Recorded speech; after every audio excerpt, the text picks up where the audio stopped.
106. Pertarungan 426.1 426 2 426.3 Kerjakan tugas kalian dengan baik. Jangan mengecewakanku, ucap Singko beberapa saat sebelum sampai ke arena pertarungan. Kalian adalah petarungku yang sangat diandalkan, dan tidak pernah kalah sekalipun. Oleh karena itu, gunakan segenap kemampuan kalian untuk memenangkan taruhan ini. Perintah Singko, sambil berjalan menuju arena pertarungan, yang jaraknya tidak jauh lagi. Sorry bos kalau aku menyela, ucap petarung dengan nomor kode 426.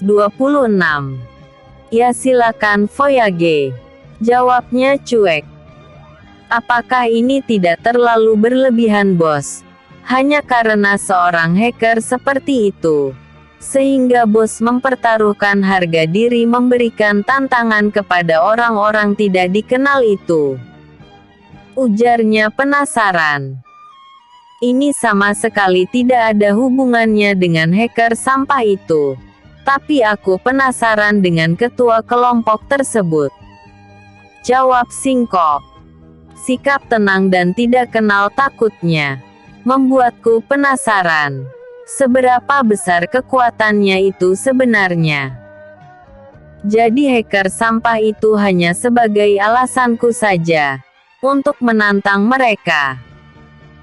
Dengan adanya pertarungan itu, maka kita bisa melihat seberapa kuatnya dia. Jadi setelah sampai di arena nanti, aku harap kalian bertiga, dan terutama kau Voyage, menunjukkan kemampuan kalian yang terbaik. Jangan kecewakan aku, ucapnya sambil terus berjalan. Siap bos. Kalau begitu alasannya, dengan senang hati akan ku buka mata mereka, agar tidak terlalu sombong di sini, sambung Voyage penuh percaya diri. Bagus. Aku senang dengan semangatmu itu Voyage. Puji Sungko senang. Terima kasih bos, sahutnya. Sementara itu, Hans, Robin dan 20 anak buahnya berjalan dengan tenang, tanpa bersuara sedikit pun. Mereka lebih memilih diam untuk menunjukkan kualitas mereka. Tak lama setelah itu, rombongan tersebut sampai di arena pertarungan yang didesain sedemikian rupa. Di sekeliling arena itu dipasangi kawat tinggi untuk mencegah petarung yang kalah karena ketakutan tidak bisa melarikan diri. Tapi walaupun dipasangi kawat tinggi, arealnya lumayan luas, berukuran 50 tanda kali 50 meter, sehingga para petarung bisa memaksimalkan teknik-tekniknya bertarungnya ketika menghadapi lawan. Di luar arena, terdapat deretan kursi, tempat para penonton menikmati pertarungan yang ada di dalam arena. Sementara di lantai 2, juga ada ruang VIP, tempat para orang-orang kaya dan bos-bos besar Hong Kong dan dunia duduk sambil menikmati pertarungan di bawah. Arena sudah tersedia. Kau pilihlah salah satu di antara mereka, atau ketiganya sekaligus, untuk membuktikan bahwa bualanmu itu bukan omong kosong, kata Singko sambil mencibir. Untuk menghadapi mereka, aku tidak perlu turun tangan, karena mereka tidak selevel denganku. Cukup satu anak buahku saja mampu membuat ketiga orang-orang terkuatmu itu mati, jawab Hans sombong, hingga membuat Singko terutama Voyage menjadi marah. Sombong sekali kau. Ini Hong Kong. Kau akan tahu seberapa kuat orang-orangku nanti. Balas Singko murka. Sudahlah, jangan banyak bacot. Aku sedang terburu-buru. Sergah Hans dengan wajah kurang senang. Baik kalau itu maumu. Jangan salahkan mereka. Jika anak buahmu mati di sini. Tangkisnya kesal. Boleh dibuktikan. Jawab Hans cuek. Kemudian menunjuk salah seorang anak buahnya, yaitu Bumi, untuk meladeni tantangan mereka. Dengan tenang, orang yang ditunjuk oleh Hans tadi memasuki arena mendahului Voyage dan dua temannya, lalu menunggu mereka di tengah arena. Penampilannya yang tenang, ditunjang oleh postur tubuhnya yang tinggi tegap, semakin menggambarkan bahwa orang yang ditunjuk oleh Hans bukanlah orang sembarangan. Kau pilihlah satu di antara kami. Tapi kusarankan agar kau tidak memilihku, karena kekuatanmu tidak sebanding dengan Buk, Ark, Trang. Tiba-tiba tubuh Voyage melayang di udara dan berhenti ketika menabrak pagar pembatas yang ada di arena tersebut. Kurang ajar. Kenapa kau membokongku? Tanya Voyage marah. Dari tadi aku muak mendengar bualanmu. Juga bosmu itu. Aku kesini untuk bertarung. Bukan untuk meladeni bualan kosongmu itu. Jawab Bumi tenang. Sambil bersedekap. Seperti sedang kedinginan. Jurus apa yang kau gunakan tadi? Kenapa aku tidak bisa melihat pergerakanmu itu? Gerakanmu sangat cepat. Tanya Voyage penasaran. Sambil menyeka darah yang keluar dari mulutnya. Tidak mungkin. Kau tidak mengenal jurus yang terkenal itu di kota sebesar Hong Kong ini. Bukankah itu berasal dari negaramu sendiri? Jawab Bumi mengejek. Mustahil. Tapi aku seperti mengenal gerakan itu. Apakah kau menguasai Wing Chun? Ya seperti itulah. Jawab Bumi enteng. Apa? Teriak Voyage dan dua rekannya keras-keras. Sekarang majulah kalian bertiga. Aku tidak ada waktu untuk meladeni kalian yang lemah itu. Tantang Bumi memprovokasi ketiganya. Dasar sombong. Iya. Voyage melentingkan tubuhnya ke udara. Dengan bantuan kawat pembatas. Untuk menambah laju gerakannya. Sedangkan Hung bersalto di udara. Sambil mengarahkan tendangannya ke kepala Bumi. Sementara John lebih memilih berlari ke arah Bumi dengan mengarahkan tinjunya yang kelihatan kuat. Melihat gerakan mereka yang lambat itu, Bumi belum membuat gerakan atau kuda-kuda apapun. Dia masih tetap berdiri dengan tenang. Tapi ketika pukulan dari Voyage sampal, Bumi hanya menggeser tubuhnya sedikit ke samping. Sehingga serangan dari Voyage tersebut luput mengenainya. Tiba-tiba dari arah belakang, berkesiur angin yang cukup kencang, mengarah ke kepala Bumi. Dengan tenang dia menundukkan kepalanya, sambil tinju tangan kanannya mengarah ke paha kiri Hung dan telak mengenainya, hingga membuat tubuhnya terpelanting jatuh dan berguling-guling di lantai.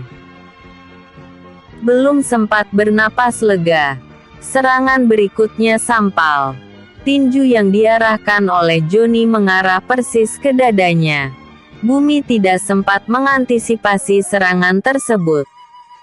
Tapi sebagai seorang petarung handal, Bumi tidak dibuat panik. Dengan tenang dia menyilangkan kedua tangannya di dada untuk menangkis serangan Johnny tadi. Akibatnya adalah Dua benturan kekuatan beradu, yang mengakibatkan tubuh Johnny yang keseimbangannya kurang baik, terdorong ke belakang beberapa langkah. Sedangkan bumi tidak bergeming sedikit pun dari tempat dia berdiri tadi. Menyadari serangannya tidak membuahkan hasil, Voyage menjadi marah. Dengan kekuatan penuh, dia kembali melentingkan tubuhnya di udara, sambil mengarahkan tendangan kaki kanannya ke tubuh bumi. Tapi sebelum sampai, Voyage tiba-tiba merubah gerakannya di udara. Dengan bertumpu pada bahu kedua rekannya, Voyage bersalto di udara dengan gerakan cepat, kemudian turun dan berdiri tegak secara mendadak di depan bumi, dan langsung melancarkan serangan tinjunya ke arah dadanya. Mendapat serangan yang mendadak tersebut, bumi sempat terkesiap, karena dia merasakan serangan yang dilancarkan. Kali ini cukup kuat, dan jika mengenai tubuhnya, niscaya membuat dia akan tumbang. Bahkan mungkin bisa mati saat itu juga. Tidak mau terkena pukulan yang kuat tersebut, Boom menggeser tubuhnya ke samping kiri, sambil kedua tangannya memukul tangan kanan Voyage dengan keras, hingga membuat serangan kuatnya gagal. Keseimbangan tubuh Voyage hilang, sampai membuat kepalanya sedikit menunduk ke arah bumi. Kesempatan itu dimanfaatkan oleh bumi dengan baik. Dia segera mengangkat tangan kanannya ke udara, dan langsung memukul tengkuk Voyage, untuk membuatnya jatuh. Tapi Voyage tidak bodoh. Di saat menunduk itu, tangan kanannya mencoba meraih kaki bumi untuk dibanting, atau membuat keseimbangan tubuh bumi tidak stabil. Bumi yang menyadari kakinya sedang terancam itu, melentingkan tubuhnya ke udara, sambil melancarkan tandangan kaki kanannya ke kepala Voyage. Sontak saja gerakan yang mendadak tersebut, apalagi disertai dengan serangan, membuat Voyage terkejut, hingga kehilangan konsentrasi, dan akibatnya, kepalanya terkena tendangan yang cukup kuat oleh bumi. Akibat serangan mendadak itu, tubuh Voyage terpelanting dan berguling-guling di lantai, kemudian berhenti, dan tidak bergerak lagi. Dua orang rekannya yang melihat pertarungan Voyage dengan bumi tersebut, dari tadi sempat menghentikan serangannya, karena mereka ingin melihat temannya mengalahkan bumi yang dirasa cukup kuat itu. Dengan tumbangnya Voyage, berarti kekuatan mereka telah berkurang.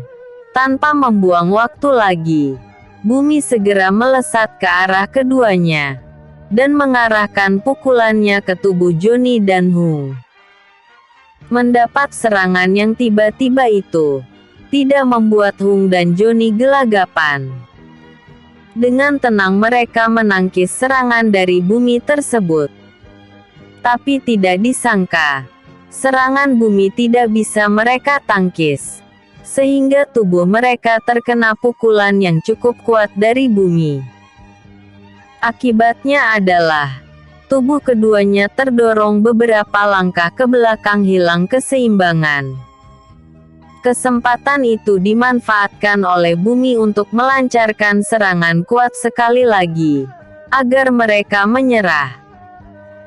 Dengan gerakan cepat, kaki kanan dan kiri bumi melesat ke arah dada lawan yang sedang terhuyung mundur itu, dan mengenal tubuhnya dengan telak. Tubuh keduanya sekarang tidak bergerak lagi, tidak jauh dari tubuh Voyage, yang saat ini juga sedang tidak sadarkan diri.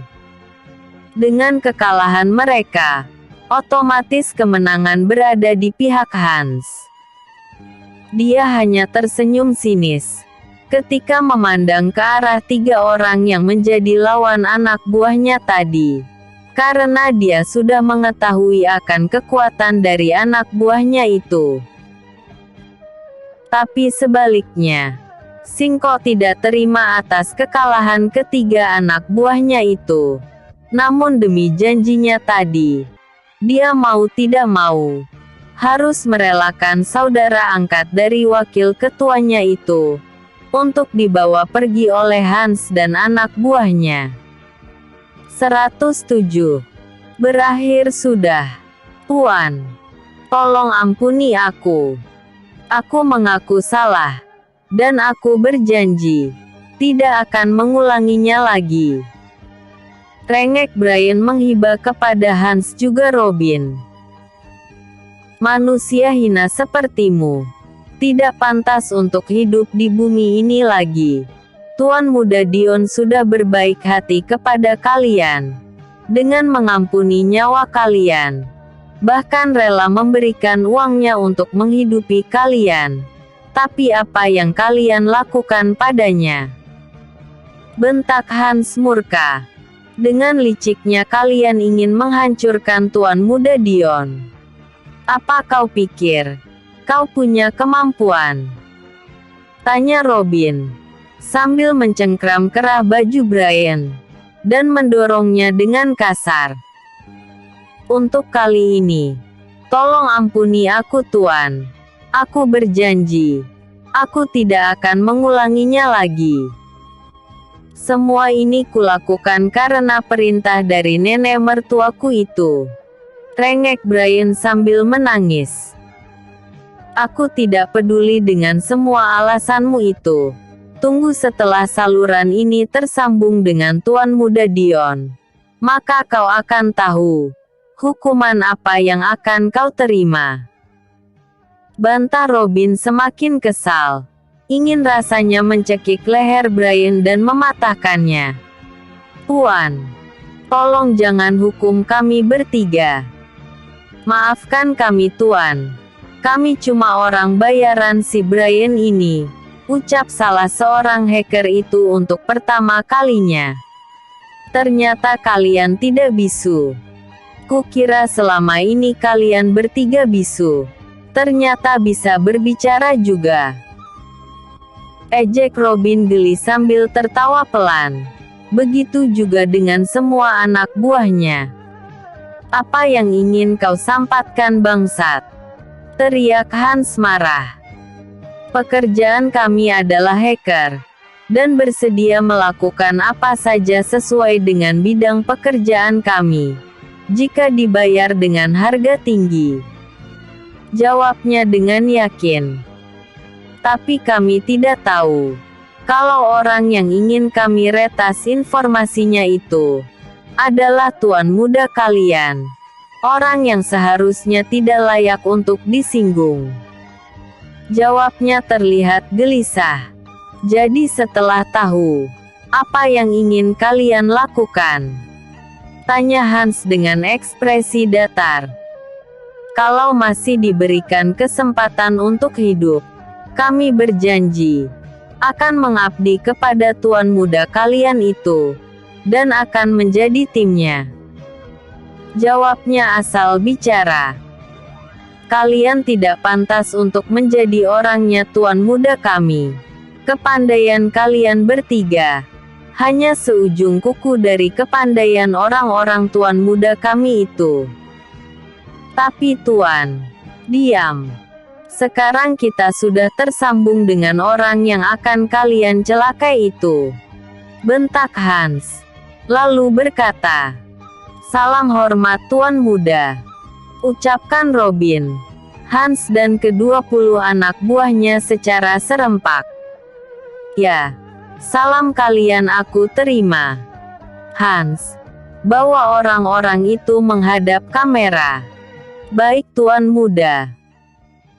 Saat itu Brian tidak berani mengangkat wajahnya untuk menghadap ke Dion, walaupun hanya melalui sambungan video.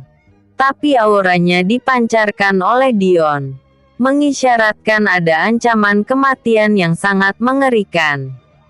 Kau tahu Brian, Satu hal yang paling tidak aku sukai di dunia ini adalah pengkhianatan. Sama seperti istrimu itu. Perempuan yang pernah aku kenal. Karena pengkhianatannya itu, aku tidak segan-segan lagi untuk menceraikannya. Walaupun sejujurnya, dulu aku sangat mencintainya. Tapi karena sifatku yang tidak menyukai pengkhianat, apalagi setelah berulang kali dilakukan, dengan mudahnya aku menceraikan juga menghukumnya. Apalagi kau yang hanya seorang saudara sepupu dari wanita itu. Tuan muda, tolong maafkan aku kali ini. Aku berjanji. Diam. Siapa yang mengizinkanmu untuk bicara? Brian langsung menciut nyalinya. Mendengar bentakan Dion yang cukup keras itu. Walaupun melalui sambungan video. Sebelum semua berakhir, ada baiknya aku katakan untuk yang terakhir kali, bahwa pengkhianat sepertimu, juga nenek bau tanah itu, hari ini atau besok harus mati. Walaupun meminjam tangan orang lain. Bam! Ultimatum yang diucapkan oleh Dion tersebut bagal halilintar yang menyambar di siang bolong, yang terdengar nyaring di telinga Brian. Tuan muda, aku mohon. Plak. Arak. Jangan berani membantah atau menyela perkataan tuan muda. Bentak Hans marah dan menamparkan wajah Brian dengan kuat. Brian yang barusan ditampar itu kembali diam. Dari sudut bibirnya mengalir darah cukup banyak, tapi tidak segera disekanya. Antara cemas dan takut, saling bergelayut di hatinya bercampur menjadi satu. Dia tahu hukuman apa yang akan dia terima akibat mengkhianati Dion itu. Sebesar apapun usahanya untuk meminta ampunan dari Dion, tidak akan bisa merubah nasibnya hari ini. Jadi dia hanya pasrah menerima hukuman apa yang akan ditimpakan kepadanya nanti. Aku sudah muak dan jijik melihat wajah pengkhianat sepertimu, Brian. Sekarang susullah saudara sepupumu si Vincent itu ke neraka. Ucap Dion murka dan menyeramkan. Robin, kau tahu apa yang harus kau lakukan pada pengkhianat itu? Tanya Dion dingin. Dimengerti tuan muda, jawab Robin cepat. Dion segera memutuskan sambungan video call melalui komputernya. Dia tidak sudi melihat proses eksekusi yang akan ditimpakan pada Brian dan ketiga hacker itu. Dion lebih memilih untuk tidur, karena malam sudah semakin larut. Robin yang mendapat perintah untuk mengeksekusi Brian dan orang-orangnya, segera melaksanakan tugas itu dengan entengnya, dan tidak ada beban sama sekali. Lalu, krak! Tangan kanan Brian patah. Ark! Krak! Kali ini tangan kirinya yang menyusul. Tak cukup sampai di situ saja, Robin juga mematahkan kaki. Sama seperti istrimu itu. Perempuan yang pernah aku kenal. Karena pengkhianatannya itu, aku tidak segan-segan lagi untuk menceraikannya. Walaupun sejujurnya, dulu aku sangat mencintainya. Tapi karena sifatku yang tidak menyukai pengkhianat, apalagi setelah berulang kali dilakukan, dengan mudahnya aku menceraikan juga menghukumnya. Apalagi kau yang hanya seorang saudara sepupu dari wanita itu. Tuan muda, tolong maafkan aku kali ini. Aku berjanji. Diam. Siapa yang mengizinkanmu untuk bicara? Brian langsung menciut nyalinya mendengar bentakan Dion yang cukup keras itu, walaupun melalui sambungan video. Sebelum semua berakhir, ada baiknya aku katakan untuk yang terakhir kali, bahwa pengkhianat sepertimu, juga nenek bau tanah itu, hari ini atau besok harus mati. Walaupun meminjam tangan orang lain. Bam! Ultimatum yang diucapkan oleh Dion tersebut, bagai halilintar yang menyambar di siang bolong, yang terdengar nyaring di telinga Brian. Tuan muda, aku mohon. Plak. Arak. Jangan berani membantah atau menyela perkataan tuan muda. Bentak Hans marah dan menamparkan wajah Brian dengan kuat. Brian yang barusan ditampar itu kembali diam. Dari sudut bibirnya mengalir darah cukup banyak, tapi tidak segera disekanya. Antara cemas dan takut saling bergelayut di hatinya bercampur menjadi satu. Dia tahu hukuman apa yang akan dia terima akibat mengkhianati Dion itu.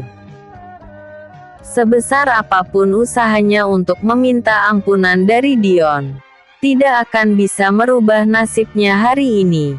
Jadi dia hanya pasrah menerima hukuman apa yang akan ditimpakan kepadanya nanti. Aku sudah muak dan jijik melihat wajah pengkhianat sepertimu, Brian. Sekarang susullah saudara sepupumu si Vincent itu ke neraka. Ucap Dion murka dan menyeramkan. Robin, kau tahu apa yang harus kau lakukan pada pengkhianat itu? Tanya Dion dingin. Dimengerti tuan muda. Jawab Robin cepat. Dion segera memutuskan sambungan video call melalui komputernya. Dia tidak sudi melihat proses eksekusi yang akan ditimpakan pada Brian dan ketiga hacker itu. Dion lebih memilih untuk tidur, karena malam sudah semakin larut. Robin yang mendapat perintah untuk mengeksekusi Brian dan orang-orangnya, segera melaksanakan tugas itu dengan entengnya. Dan tidak ada beban sama sekali. Lalu, krak, tangan kanan Brian patah. Ark, krak. Kali ini tangan kirinya yang menyusul. Tak cukup sampai di situ saja. Robin juga mematahkan kaki kanan dan kiri Brian tanpa kenal ampun sekaligus, dengan menginjak kuat-kuat kedua kakinya hingga patah. Krak. Krak! Arkek! Teriak Brian sekuat-kuatnya. Karena tak sanggup lagi menahan kesakitan yang sangat luar biasa. Lebih baik kalian bunuh saja aku. Jangan menyiksaku. Seperti ini. Ucapnya Brian marah di sela-sela rasa sakit yang tiada taraf itu. Itu hukuman yang pantas kau terima. Bentak Robin kuat. Bumi, langit dan awan, segera lakukan tugasmu. Perintah Robin tegas. Siap bos. Jawab mereka serempak, tanpa bertanya apa yang harus mereka lakukan. Mereka sudah mengetahui maksud dari perkataan bosnya itu. Tanpa ragu-ragu lagi, mereka masing-masing menuju ketiga hacker tersebut. Dengan tatapan dingin dan kreas, kreas, kreas. Hanya dalam hitungan detik, ketiga hacker itu mati. Dengan kepala yang terpisah dari badannya, tanpa sempat bersuara atau bergerak sedikit pun. Gerakan bumi, langit dan awan sangat cepat sekali. Hanya sekal tebas. Leher ketiga hacker tersebut putus. Terkena tajamnya belati pendek dari bawahan Robin dan Hans tersebut. Segera setelah penyiksaan itu selesai, di tempat yang cukup terisolir itu, raungan Brian semakin menjadi-jadi. Tetapi dengan cepat Robin menotok leher Brian. agar tidak bersuara lagi. Karena rasa sakit yang tidak tertahankan oleh Brian, tubuhnya ambruk ke tanah dan pingsan.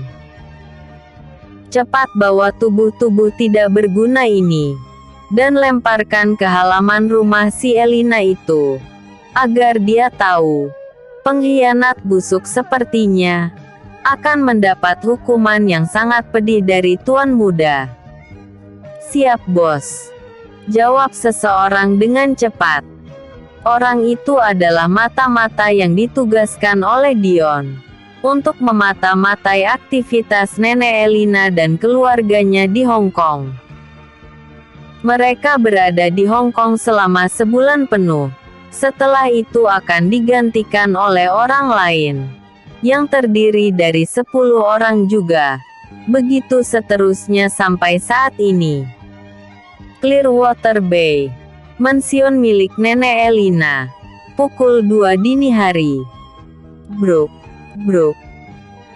2 kali suara berat terdengar dari 2 bungkusan besar yang dilemparkan ke halaman mansion Nenek Elina. Kemudian orang yang melemparkan 2 bungkusan itu bergegas pergi menuju ke arah mansion yang mereka tempati selama beberapa bulan ini. Suara berisik seperti itu tentu saja mengganggu ketenangan tidur dari penghuninya, terutama Calista, yang kamarnya berdekatan dengan kedua bungkusan tersebut, hingga membuatnya terbangun karena terkejut. Karena penasaran, dia menyingkapkan gorden penutup jendela kamarnya sedikit, dan matanya nanar menatap 2 bungkusan besar yang ada di dekat kamarnya itu. Setelah memastikan bahwa 2 benda asing yang mencurigakan itu tidak wajar, Calista bergegas bangun dari tempat tidurnya, dan langsung menuju ke kamar Jasmine, yang berseberangan dengan kamarnya. Tok tok tok.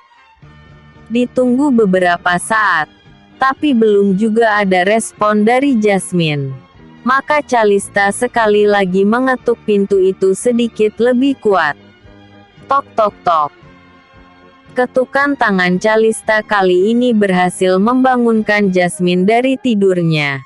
Itu ditandai dengan adanya suara berisik dari kamar yang ditempati oleh Jasmine tersebut. Kemudian, ceklek. Bunyi gerendel pintu ditarik dari dalam. Setelah pintu terbuka, terlihatlah Jasmine yang hanya mengenakan piyama pendek, yang hanya sekedar menutup tubuh mulusnya itu. Setelah mengucek matanya perlahan dan menguap, baru Jasmine sadar bahwa Calista tengah berdiri di depan pintu kamarnya dengan wajah gugup dan ketakutan. Ada apa?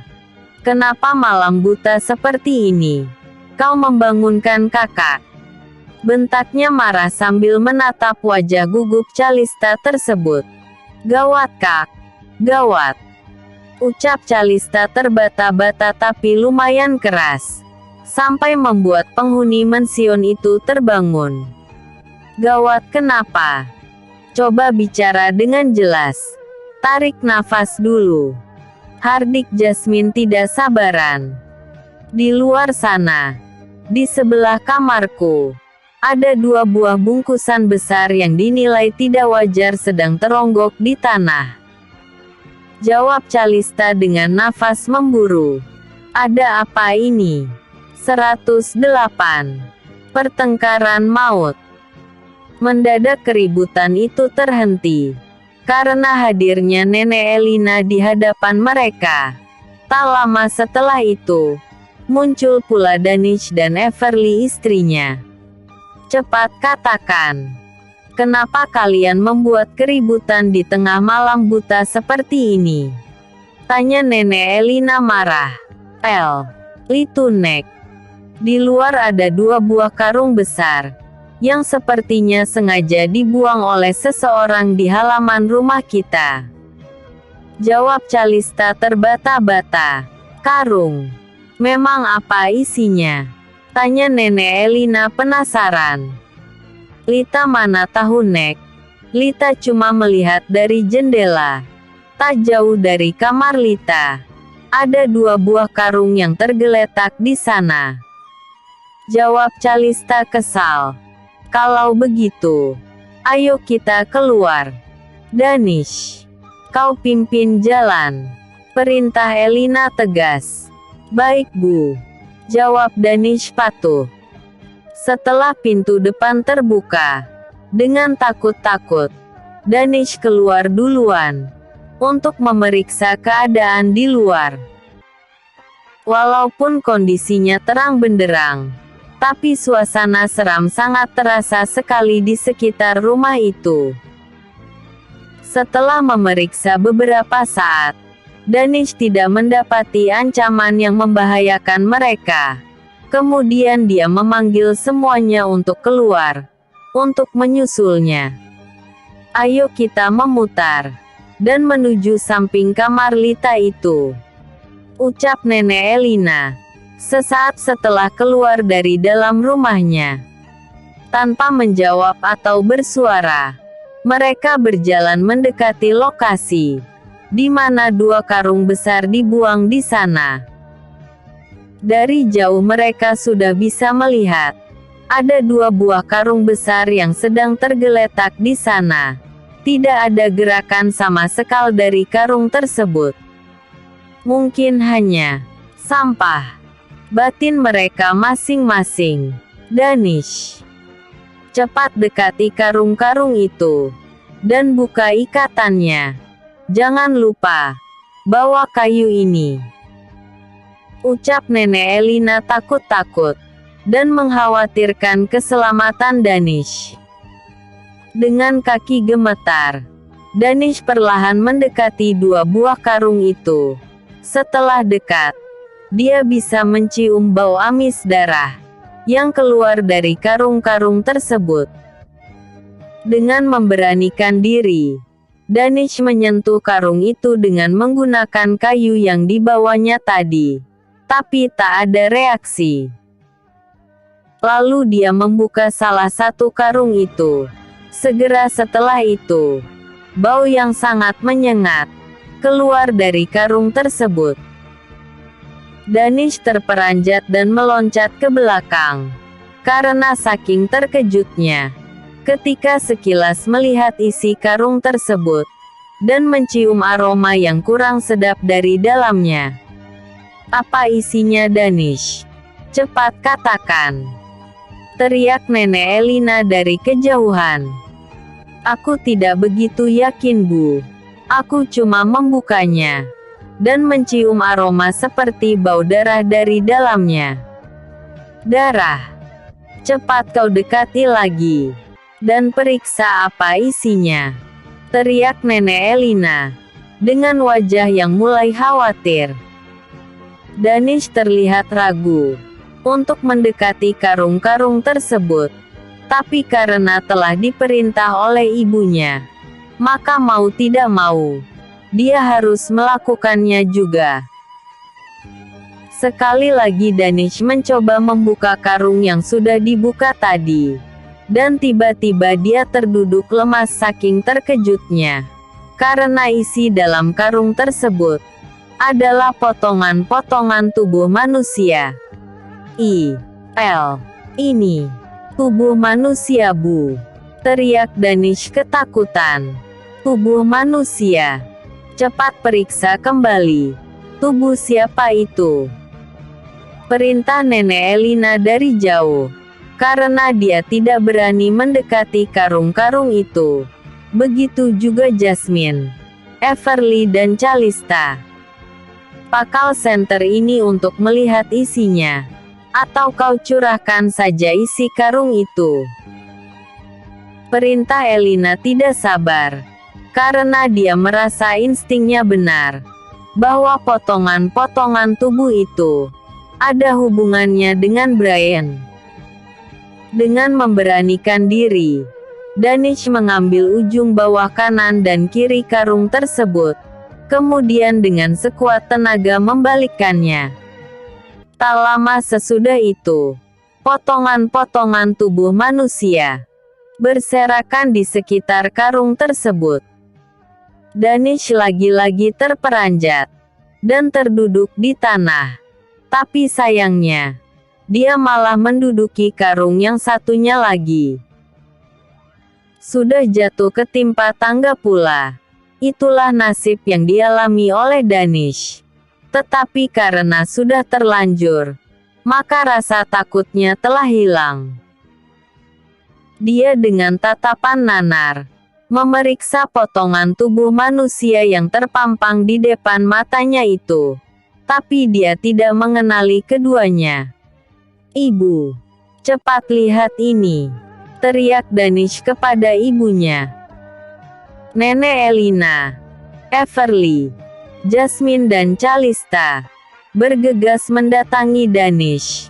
Karena mereka juga penasaran apa yang telah dilihat oleh Danish itu. Tapi begitu mereka dekat, alangkah terkejutnya mereka ketika melihat potongan-potongan tubuh manusia berserakan di situ. 2 potongan kepala, 4 buah kaki dan 4 buah tangan segera terlihat oleh mereka. Di sampingnya tergeletak 2 tubuh yang masih utuh. Bukankah ini hacker yang disewa oleh Brian? Tapi kenapa mereka bisa mati seperti ini? Atau jangan-jangan? Batin Elina mulai khawatir. Danish, cepat buka karung yang satunya lagi. Ibu mempunyai firasat buruk tentang Brian. Teriaknya kuat. Baik Bu, jawab Danish singkat. Kemudian membuka tali yang mengikat karung yang satunya lagi itu. Tapi begitu dibuka, Danish kembali terperanjat. Kali ini dia sampai terduduk, menimpa potongan kepala yang tergeletak di tanah. Tentu saja membuat keseimbangan tubuhnya menjadi tidak stabil. Cepat katakan, apa isi karung yang satu lagi itu? Kata Nenek Elina penasaran dan tidak sabar. Brian, itu tubuh Brian dan 1 orang lagi yang tidak dikenal. Jawab Danish gemetaran karena shock. Cuma perkataan itu yang mampu dikeluarkan oleh Danish. Dia sangat shock ketika melihat siapa yang ada di dalam karung yang satunya lagi itu. Nenek Elina tidak memperdulikan lagi rasa takut dan mualnya itu. Dengan memberanikan diri, dia membuka karung itu lebar-lebar untuk melihat apa isinya. Sama seperti Danish, dia juga terkejut hingga terjatuh di tanah. Kemudian berkata, "Jasmine," ucapnya sambil menunjuk karung yang ada di depannya. "Apa yang ada di dalam karung itu, Nek?" tanya Jasmine penasaran. Kau lihatlah sendiri," jawab Nenek Elina gugup. Jasmine tentu saja penasaran melihat reaksi gugup neneknya itu. Kemudian dengan memberanikan diri, dia membuka karung yang baru saja dibuka oleh ayah dan neneknya itu. "Brian!" teriaknya histeris. "Siapa orang yang telah tega melakukan ini padamu? Sungguh biadab!" teriaknya marah. "Nenek, itu Brian, Nek. Brian!" ucap Jasmine sambil menangis. Kemudian tanpa memperdulikan bau menyengat di sekitarnya, jasmani menarik keluar tubuh Brian. Tapi tidak bisa. Lalu dicobanya sekali lagi. Sedikit demi sedikit tubuh Brian bisa dikeluarkan. Begitu tubuh Brian seluruhnya keluar, tangisan Jasmine semakin histeris, meraung-raung, sambil mengguncang tubuh suaminya kuat-kuat. Tapi apa daya, tubuh Brian sudah tidak bergerak lagi. Mungkin karena terlalu lama terikat di dalam karung tersebut. Brian kehabisan nafas, dan akhirnya menghembuskan nafas terakhir. Serasa tidak percaya, Jasmine memeriksa nadi Brian dengan tergesa-gesa di tangannya yang sudah patah itu. Tapi dia tidak mendapati denyut nadinya sedikit pun. Danish yang sudah bisa menguasai keterkejutannya menghampiri Jasmine. Dia juga memeriksa nadi di kedua tangan Brian yang sudah patah tersebut. Kemudian memeriksa nadi yang ada di leher Brian. Tapi hasilnya tetap nihil. Brian dinyatakan meninggal. Jasmine segera memeluk tubuh Brian dengan erat. Sambil menangis dia berkata, "Brian, siapa yang telah melakukan ini padamu? Sungguh orang yang tidak punya hati. Biadab," ujarnya marah. "Ini semua salah nenek. Kalau nenek tidak berniat untuk membalas dendam kepada Dion, Brian tidak akan mengalami hal seperti ini. Nenek harus bertanggung jawab," pekik Jasmine. Lalu berdiri dan berjalan mendekati neneknya dengan sorot mata yang tajam satu. "Apa yang akan kau lakukan, Jasmine? Jangan kurang ajar kau," teriak nenek Elina ketakutan. "Aku tidak mau tahu. Gara-gara kaulah Brian mati," teriak Jasmine kuat. "Jaga ucapanmu, Jasmine," balas nenek Elina juga marah. Tapi Jasmine tidak peduli.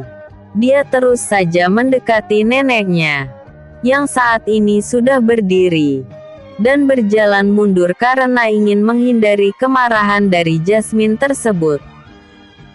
Tapi tubuh rentanya tidak mampu berjalan cepat, apalagi berjalan mundur, sehingga Jasmine bisa meraih tangan neneknya, kemudian menariknya kuat-kuat. Jasmine menatap mata neneknya lekat-lekat, seperti mengisyaratkan, meminta pertanggungjawaban dari neneknya itu, lalu berkata, "Sekarang katakan, apa yang telah kau lakukan kepada Brian suamiku?" Nenek juga tidak tahu Jasmine. "Lepaskan tangan nenek," bela nenek Elina ketakutan. "Aku tidak peduli. Cepat jawab. Kalau tidak," ancamnya. "Jasmine, apa yang kau lakukan terhadap nenek?" teriak Calista panik. "Aku ingin meminta pertanggungjawaban darinya. Karena gara-gara kebusukan hatinya itu, Brian mati," jawab Jasmine emosi. "Jangan salahkan nenek, tapi salahkan Dion si brengsek itu. Gara dia, kita jadi seperti ini. Dan kau pun sudah tidak lagi menghormati nenek," teriak Elina nyaring. "Jangan salahkan dia, tapi salahkan dirimu sendiri. Kaulah yang selama ini memprovokasi Dion. Padahal Dion sudah membantumu. Tapi dasar kau orang yang tidak tahu membalas budi," bantah Jasmine tidak mau tahu. Hilang sudah rasa hormatnya pada Elina. Dia lebih memikirkan diri sendiri dan Brian. Emosinya sudah memuncak.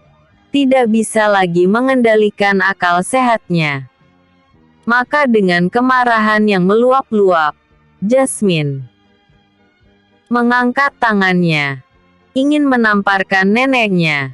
Tapi belum sempat tangannya mendarat di wajah neneknya, tangan Jasmine ditangkap oleh Danish. Kemudian ditolaknya dengan kasar, hingga Jasmine terjatuh ke tanah. "Jaga sikapmu, Jasmine. Ini nenekmu. Jangan kurang ajar," bentak Danish marah.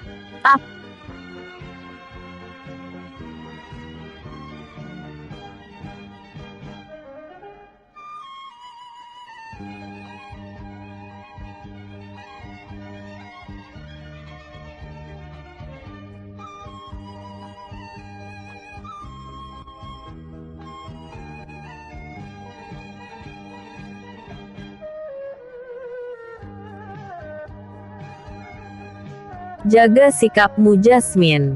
Ini nenekmu. Jangan kurang ajar. Bentak Danish marah. Apa? Nenek? Orang seperti ini tidak pantas menjadi nenekku. Gara-gara dia, Brian jadi seperti ini. Bella Jasmine sudah kehilangan akal saatnya. Sesaat setelah dia berdiri. Plak. Arah. Dasar anak kurang ajar. Berani-beraninya kau mau memukul ibuku. Teriak Danish marah. Kemudian kembali menamparkan wajah Jasmine dengan kuat, sehingga membuatnya terpelanting dan jatuh ke tanah kembali. Pertengkaran yang terjadi di pelataran mansion milik Nenek Elina itu mengundang rasa ingin tahu tetangganya. Mereka jadi terbangun karena mendengar suara ribut di mansion sebelahnya, tapi mereka tidak berani mendekat. Sementara itu, Nenek Elina mendadak merasa pusing, dadanya sakit, dan kakinya gemetaran. Tak lama sesudah itu, dia tumbang ke tanah. Dari mulutnya keluar air liur seperti busa. Tubuh Nenek Elina yang terjatuh ke tanah tersebut mengejang keras, meronta-ronta di tanah. Sesudah itu diam tidak bergerak lagi. Ibu! Teriak Danish panik, lalu berlari menghampiri tubuh ibunya. Tapi sayang, sebelum dia sampai, nyawa ibunya sudah terlepas dari badan. Calista, yang melihat kejadian itu, juga berlari menghampiri neneknya. Begitu juga dengan Everly. Begitu sampai, mereka segera memeriksa nadi Nenek Elina, yang sudah kaku itu. Jasmine yang tadi sempat marah kepada neneknya terpaku diam. Dia tidak menyangka perbuatannya akan membuat neneknya mati seperti itu. Ini semua gara-gara kau. Kalau kau tidak mengintimidasi nenekmu ini, maka nenekmu tidak akan mati seperti ini. Teriak Danish marah, sambil berlari mendekati Jasmine. Dan 109. Berita mengejutkan. Berhenti. Jangan kau turunkan lagi tanganmu pada Jasmine. Dia sudah sangat menderita. Teriak seseorang dari belakang Danish marah. Kenapa kau menghentikanku, Everly? Anak kurang ajar seperti ini tidak bisa dikasih hati. Bantah Danish tak kalah marah. Sejengkal saja kau melangkah, maka aku tak akan segan-segan lagi memukulmu. Dans. Tangkis Everly emosi. Jasmine yang mendengar pertengkaran kedua orang tuanya itu menjadi sedih. Dia tidak menyangka akibat perbuatannya menyerang neneknya akan berbuntut panjang seperti ini. Bukan hanya antara dia dengan neneknya saja, tapi juga merembet kepada kedua orang tuanya, saling melontarkan kata-kata pedas dan ancaman. Kalian berhentilah bertengkar dan jangan diteruskan.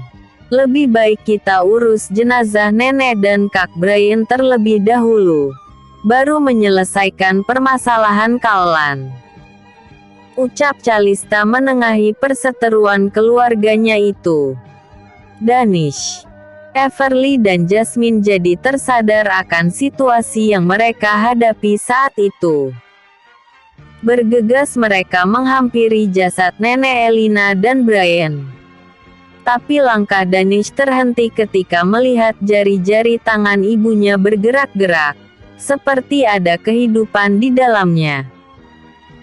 Tanpa membuang waktu lagi, Danish meraih tubuh ibunya dan mengangkat tubuh itu ke pangkuannya, lalu menepuk-nepuk pipi ibunya, untuk memastikan bahwa dia masih hidup.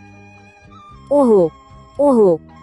Terdengar suara seperti tersedak dan tertahan dari mulut Nenek Elina. yang semula sudah disangka mati. "Ibu!" teriak Danish tidak percaya, sambil mengguncang-guncangkan tubuh Nenek Elina kuat-kuat. "Apa kau ingin membuat ibumu ini mati, Danish?" bentak Nenek Elina setelah tersadar dari pingsannya itu. "Kenapa ibu bisa terbaring di sini?" tanya Nenek Elina kebingungan. Tiba-tiba ibu terjatuh setelah bertengkar dengan Jasmine. Kemudian tubuh ibu menggelepar-gelepar di tanah dan tidak bergerak lagi. "Kami sangka ibu sudah tiada," jawab Danish tanpa ditutup-tutupi. "Apakah kau menyumpahi ibumu ini agar cepat mati?" tuding Elina dongkol. "Bukan begitu, Bu. Tadi tubuh ibu benar-benar sudah kaku. Kami semua memeriksanya. Tapi kami tidak menyangka ibu bisa bangun kembali. Ini suatu keajaiban, Bu," kata Danish sambil menangis. Jasmine, Everly dan Calista hanya terpaku diam ketika melihat drama antara anak dan ibunya itu. Sungguh mereka tidak mengira bahwa Nenek Alina yang mereka sangka sudah mati itu bisa hidup kembali. Sebenarnya apa yang terjadi? Untuk beberapa saat, tubuh mereka hanya terpaku diam di tempatnya berdiri dalam jarak 4 meter dari Nenek Elina tersebut, tidak berusaha untuk mendekat atau menyentuh tubuh Nenek Elina yang sudah sadar itu. Barulah setelah dipanggil oleh Danish dengan suara keras, mereka jadi tersadar, dan buru-buru datang menghampiri Nenek Elina, yang sedang dipeluk oleh Danish itu. "Kenapa bengong saja? Cepat ke sini. Nenekmu masih hidup," teriaknya keras dan kegirangan. Everly dan Calista segera memburu ke arah Nenek Elina. Tetapi Jasmine tetap berdiri diam di tempat dia berdiri semula. Dia tidak berani mendekati nenek-neneknya. Karena gara-garanya lah, Nenek Elina jadi pingsan sampai disangka sudah mati. Kenapa tubuh ibu tadi tiba-tiba ambruk ke tanah, dan dari mulut ibu seperti mengeluarkan busa? "Apakah nenek keracunan?" tanya Danish penasaran. Ibu juga tidak tahu apa yang terjadi. Tiba-tiba saja setelah kejadian itu, kepala ibu jadi pusing, dada sesak dan ibu hilang kesadaran. Lalu setelah itu ibu tidak tahu lagi apa yang terjadi, jawab Elina linglung. "Tapi Bu, tadi ibu benar-benar tidak bernafas. Denyut nadi ibu pun sudah tidak bisa dirasakan lagi," bantah Danish kebingungan. "Kus ngaco kamu. Yang jelas ibu sekarang masih hidup," tangkisnya sambil menyeringai. "Bagaimana dengan Brian? Apakah dia sudah sadar?" tanya Elina lagi. "Tubuhnya tidak bergerak lagi, Bu. Seperti kekurangan darah dan oksigen. Dari kaki dan tangannya yang patah, terus-menerus mengeluarkan darah, bahkan sampai beku. Mungkin itulah penyebabnya. Kenapa Brian tidak bisa bangun lagi?" jawab Danish apa adanya. Jasmine yang mendengar dialog tersebut baru tersadar bahwa jasad suaminya masih tergeletak di tanah, berdekatan dengan potongan-potongan tubuh orang-orangnya itu. Dengan cepat Jasmine menghampiri tubuh suaminya, dan mencoba mengangkat kepala Brian, untuk ditempatkan di pangkuan Jasmine.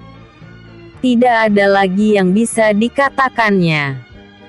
Sekarang tubuh Brian sudah terbujur kaku, dan tidak bergerak lagi.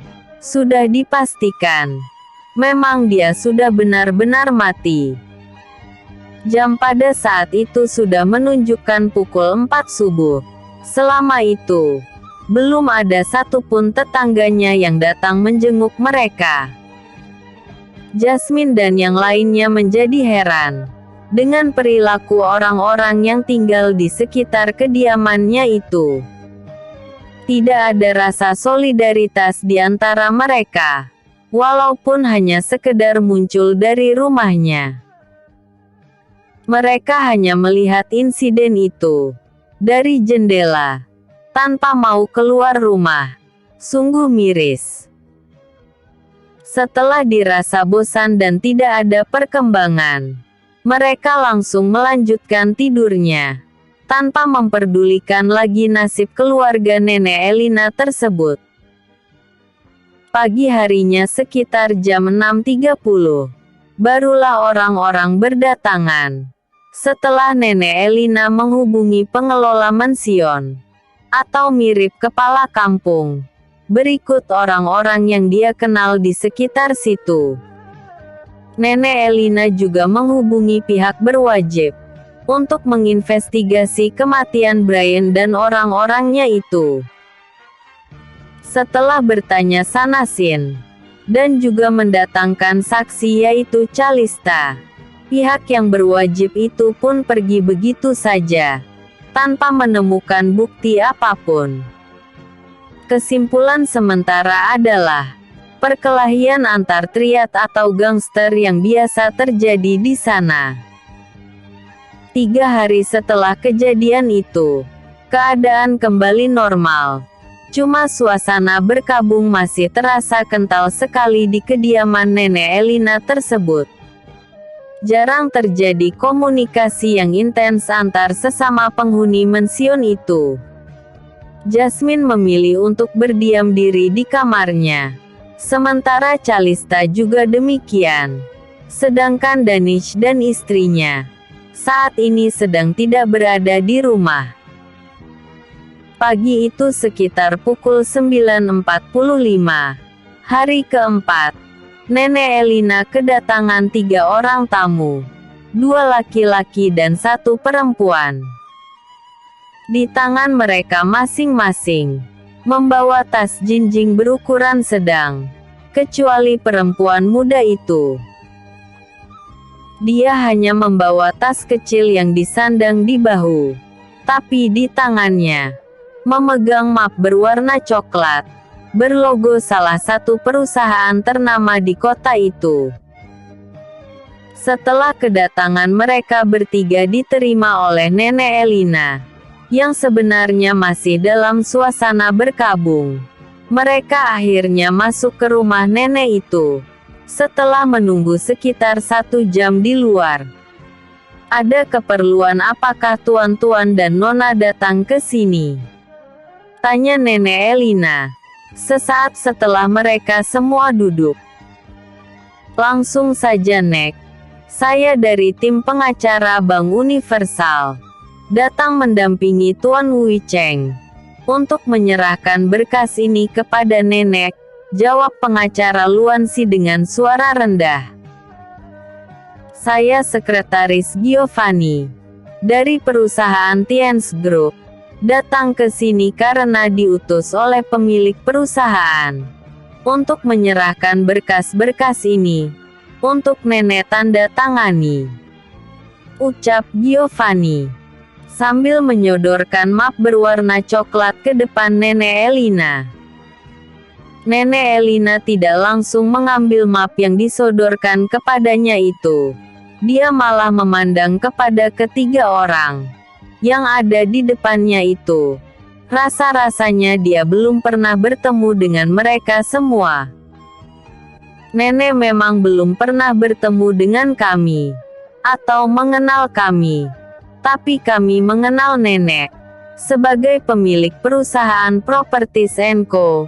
di kota Hong Kongin, ucap Luansi bersikap sok akrab kepada Elina. Saya diutus oleh Nyonya Rahel, yang merupakan rekan kerja nenek, untuk mengajukan surat akuisisi perusahaan Properties & Co milik nenek itu. Sambung Giovanni terus terang. Tunggu. Nenek belum paham apa maksud kalian itu. Jawab Nenek Elina kebingungan. Dijelaskan saja ya Nek. Perusahaan properti Senko milik nenek itu sekarang telah dinyatakan bangkrut oleh pemerintah Hong Kong.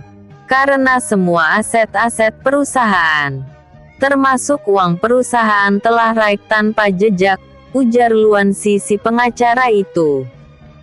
Ini diketahui 3 hari yang lalu, saat keluarga ini sedang tertimpa musibah. Uang yang tersimpan di bank kami telah ditarik oleh seseorang yang berlokasi di wilayah Asia Tenggara. Tapi kami tidak bisa melacak lokasi mereka. Sambungnya lagi. Maksud kalian, uangku? Ya, seluruh tabungan yang ada di rekening nenek dan Brian telah kosong. Begitu juga dengan rekening perusahaan yang biasa digunakan untuk bertransaksi. Jawab Luan Si, memotong pertanyaan Nenek Elina dengan cepat. Apa? Bagaimana bisa? Pekik Nenek Elina panik dan tidak percaya. Begitulah kenyataannya Nek. Jawab Luan Si kalem. Tapi tunggu dulu. Kau bilang bahwa Brian itu juga ada rekening di Bank Universal itu. Dan itu rekening perusahaan juga. Tanya Elina penasaran. Bukan rekening perusahaan, tapi rekening pribadi, yang isinya sangat luar biasa sekali. Mengalahkan isi rekening tabungan nenek dan juga perusahaan. Jawab Wei Cheng terus terang. Berarti Brian selama ini telah membohongiku. Pantas saja perusahaanku terus merugi, dan jarang meraup keuntungan. Ternyata diselewengkan oleh si Brian keparat itu. Batin Nenek Elina dalam hati. Jadi maksud kalian datang ke sini adalah untuk memberitahukan tentang itu. Bukan hanya itu Nek. Selain dari uang tabungan nenek yang dijadikan agunan oleh Brian kepada pihak bank, rumah ini juga telah dijadikan jaminan oleh Brian untuk menarik sejumlah uang dari bank kami. Jawab Wu Cheng cukup jelas. Dasar brengsek. Bajingan menantu tidak berguna. Ternyata di belakangku, kau menikung nenekmu sendiri Brian. Batin Nenek Elina dalam hati. Lalu, bagaimana? Tanya Nenek Elina seperti hilang ingatan. Ini ada surat penyitaan dari pihak bank, yang sudah ditandatangani oleh kejaksaan dan kehakiman. Dan saksinya adalah Tuan Luan pengacara kami ini. Jawab Wei Cheng entang. Map yang ada di depan nenek itu adalah surat hutang piutang yang telah ditandatangani oleh Brian sebelum dia meninggal. Di map itu juga terdapat surat penyitaan atas nama bank pada semua aset perusahaan, termasuk juga rumah ini. Bam! Berita itu bagai petir yang menyambar di siang bolong, saat semua orang sedang tertidur pulas untuk istirahat siang. Lengkap sudah penderitaan Nenek Elina. Brian dan ketiga anak buahnya mati, sementara perusahaannya, termasuk semua uang tabungannya, habis dicut dan disita oleh bank dan orang tak dikenal. Di tengah keterkejutannya itu, Giovanni menyampaikan maksudnya pada Nenek Elina. Saya diutus ke sini untuk menyita perusahaan nenek, atau mengakuisisinya tanpa ganti rugi sepeser pun. Apa maksud semua ini? Apakah kalian akan membuatku jatuh miskin dan mengusirku dari rumahku sendiri? Tanya Nenek Elina marah. Kami hanya menjalankan tugas Nek. Mulai hari ini, rumah nenek kami sita, sebagai pelunasan peminjaman yang dilakukan oleh Brian itu. Silakan nenek dan keluarga berkemas-kemas dulu. Hari ini, rumah harus sudah dalam keadaan kosong. Tolong tanda tangani semua berkas-berkas itu. Ucap mereka serempak. 110. Hidup pilihan sendiri. Tidak mau. Tidak bisa. Yang berhutang itu Brian, bukan nenek. Kalau mau menagih ya tagih Brian di alam sana. Pergi kalian ke pemakaman, bukan ke sini. Teriak nenek Elina seperti orang stres. Kami bekerja secara profesional, Nek.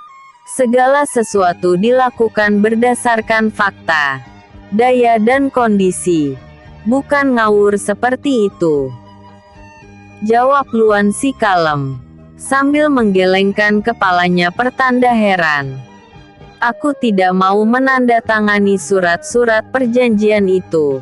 Pergi kalian dari sini. Pergi. Teriak nenek Elina kuat mencoba mengusir mereka. Kami akan pergi setelah nenek menandatangi berkas-berkas itu. Itu pun akan kembali lagi bersama dengan pihak-pihak penanda tangan surat-surat tersebut. Tapi sepertinya mereka sudah sampai. Tangkis Luan Si, pengacara Bank Universal itu. Tidak, aku tidak mau. Cepat kalian pergi dari sini. Kalau tidak, aku akan lapor polisi. Ancam nenek Elina kalut. Mau lapor polisi ya? Kebetulan mereka sudah ada di luar. Silakan panggil. Ucap Luan Si sudah mulai terpancing emosi. Itu jauh lebih bagus. Jawab Elina kegirangan. Kemudian bangkit dari tempat duduknya dan pergi keluar untuk memanggil polisi yang ada di luar.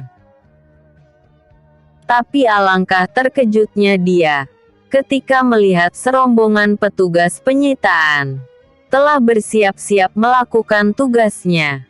Bahkan ada yang sudah siap dikerjakan, yaitu menempelkan stiker yang menandakan bahwa rumah dan isinya ini telah disita oleh pihak bank.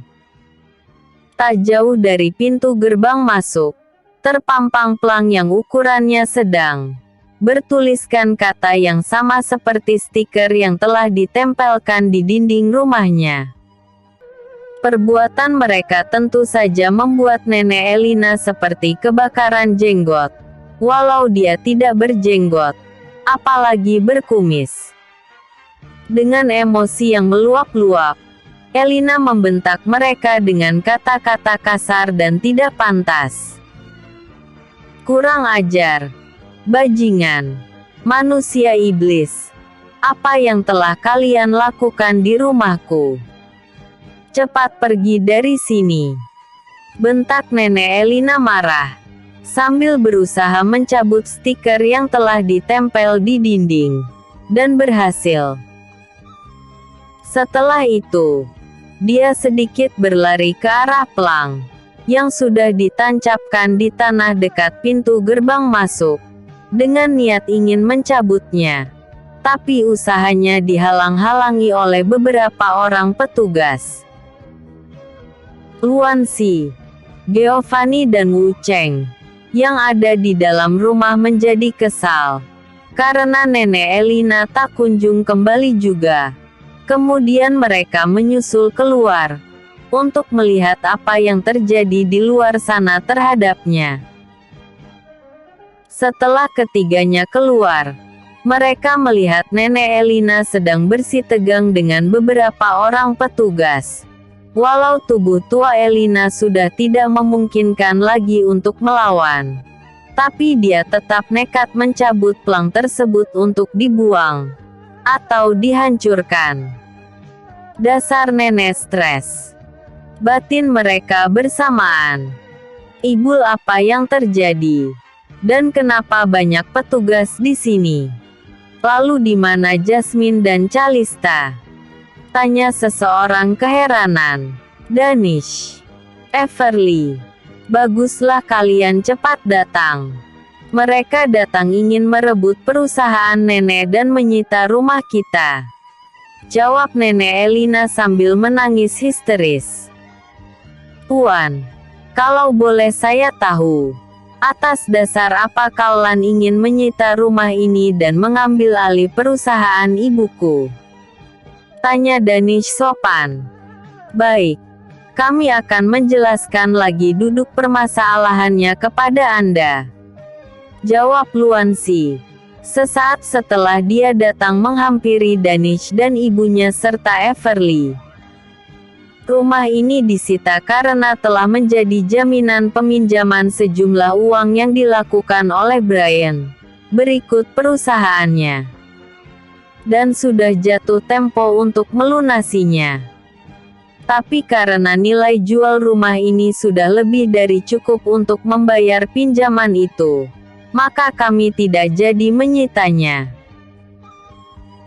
Tapi perusahaan yang menjadi mitra kerja ibu Anda telah menggugat perusahaan itu untuk membayar ganti rugi, karena dia telah kehilangan sahamnya sebesar 10%. Akibat semua uang yang disimpan di bank kami telah hilang. Sambung Luansi panjang lebar. Tidak mungkin. Bagaimana bisa? Bantah Danish marah kemudian berlari ke dalam rumah untuk menanyakannya pada Jasmine. Tok tok tok tok. Jasmine, keluar kau. Tapi tidak ada sahutan. Maka sekali lagi Danish mengetuk pintu kamar Jasmine kuat-kuat. Dor dor dor. Kali ini bukan diketuk lagi, tapi digedor. Tak lama sesudah itu Jasmine keluar dari kamarnya, dengan headset yang masih menempel di telinga. Tapi matanya menyiratkan seperti baru habis menangis dalam jangka waktu yang lama. Karena matanya bengkak seperti mata panda. Ada apa ayah? Tanya Jasmine sesaat setelah melepas headset di telinganya. Danish yang semula marah dan emosi tadi, begitu melihat anaknya dalam kondisi linglung seperti itu, mengurungkan niatnya untuk marah kepada Jasmine. Kemudian berkata pelan padanya. Lihatlah keluar. Kita sedang dalam masalah. Ujarnya. Memangnya ada masalah apa ya? Tanya Jasmine masih juga ngeyel. Keluar saja. Nanti kau akan tahu sendiri. Cepat keluar. Ayah akan memberitahu adikmu dulu. Jawab ayahnya lemah lembut. Baik ya. Jawab Jasmine lesu. Kemudian berjalan gontai keluar. Sesampai di luar, Jasmine mendapati di pekarangan rumah neneknya, terdapat puluhan orang yang berpakaian seragam berlainan warna, sedang berdebat dengan nenek juga ibunya. Bergegas dia menghampiri keduanya, dan langsung bertanya pada neneknya. Ada apa Nek? Kenapa mereka ada di sini? Ujarnya. Kau. Jawab neneknya marah. Tapi tidak jadi. Begitu melihat kondisi Jasmine yang seperti gembel itu. Dengan rambut tercerai kusut tidak terurus. Mata bengkak karena menangis. Dan baju kumal seperti gembel. Kau tanyalah sendiri pada mereka. Jawab Nenek Elina malas meladeni cucunya itu. Jasmine pun bertanya kepada petugas itu. Dan dijelaskan lagi sama seperti jawaban pada Danish tadi. Malah lebih detail. Sampai ke masalah-masalah kecil. Yang masih ada kaitannya dengan perilaku Brian. Ketika meminjam uang dari bank itu. Setelah mendengar penjelasan itu. Tubuh Jasmine limbung. Tempat dia berpijak bergerak. Seperti ingin melontarkannya ke udara. Kemudian oleng dan seperti akan ambruk. Tapi segera disambut oleh ibunya Everly dengan sekuat tenaga. Seluruh dunia terasa gelap. Matanya berkunang-kunang. Akibat terlalu lama menangis, perutnya keroncongan dan badannya lemah. Akibat tidak ada asupan makanan yang masuk, maka jadilah Jasmine pingsan di pelukan ibunya. Saat itu, Danish dan Calista sudah keluar, tapi di pipi Calista seperti ada bekas tamparan. Mungkinkah Danish yang telah menamparnya? Seperti yang kami sampaikan tadi, hari ini juga, kemasi barang-barang kalian. Dengan atau tanpa tanda tangan dari ibu dan nenek kalian itu, penyitaan semua aset yang dimiliki oleh nenek Elina ini tetap akan dilaksanakan, ujar Luansi pada Danish dan yang lainnya. Elina sudah tidak bisa berbuat apa-apa lagi, karena bukti sudah terpampang di depan mata. Mau ngotot macam manapun, dia tetap akan kalah. Jadi mau tidak mau, dia dan keluarganya harus keluar dari dalam rumahnya sendiri, serta meninggalkannya untuk selama-lamanya. Waktu yang diberikan oleh petugas itu cuma 1 jam, untuk mereka mengemas pakaian serta perlengkapan mereka untuk hidup di luaran sana. Dengan limbung kelimanya berjalan menuju pintu depan rumah dan memasukinya, termasuk juga Jasmine yang sudah siuman dari pingsannya itu. Setelah 1 jam waktu yang diberikan habis, untuk yang terakhir kali, Nenek Elina, Danish, Jasmine, Everly dan Calista menatap rumah yang sudah 4 bulan lebih mereka tinggal itu. Ada perasaan sedih dan takut di hati mereka masing-masing, ketika harus berpisah dengan satu-satunya tempat yang bisa mereka diami. Setelah ini, entah apa yang akan terjadi pada mereka. 10 menit telah berlalu, tapi mereka belum juga beranjak dari halaman rumah itu, sampai beberapa orang petugas menghalau mereka dengan kasar, mirip seperti kejadian dulu, ketika mereka diusir dari rumahnya di kota B, dengan kasus yang sama disita. Kini kelimanya telah berada di luar, berjalan gontai, sambil menenteng tas berisi pakaian dan beberapa bungkusan kecil, mungkin makanan bekal mereka. Apa yang mereka alami dulu, hari ini mereka alami lagi, tapi jauh lebih parah. Ini Hong Kong kawan, bukan tempat lain. Kehidupannya jauh lebih keras dari tempat mereka dulu. Tapi apa boleh buat, tetap harus mereka jalani dengan ikhlas.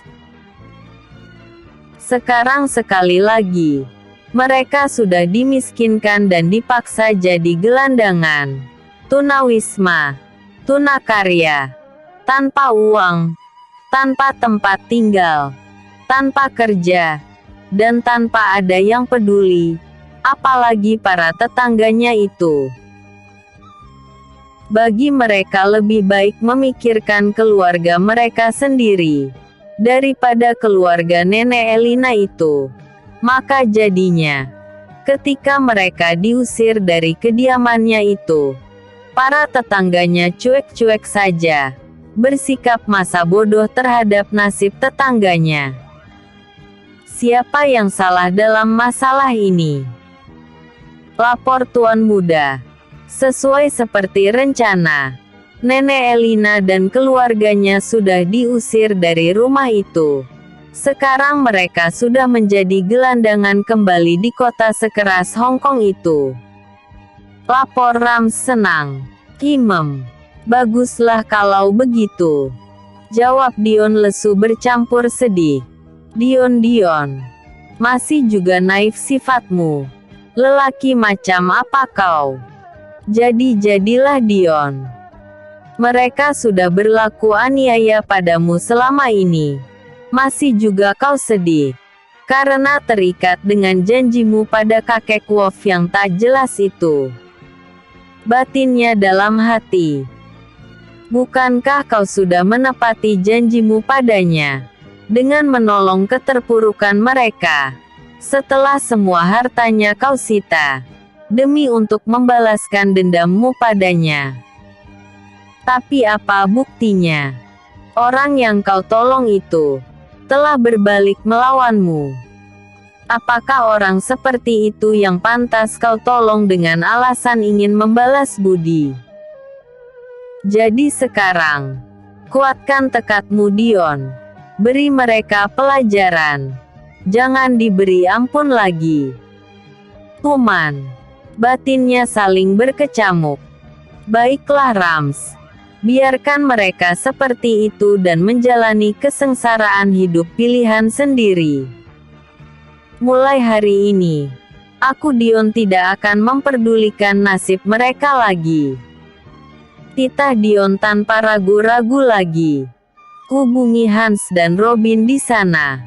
Titah Dion lagi. Baik Tuan Muda. Jawab Rams hormat. Bersambung ke episode 111. Berpenampilan orang biasa.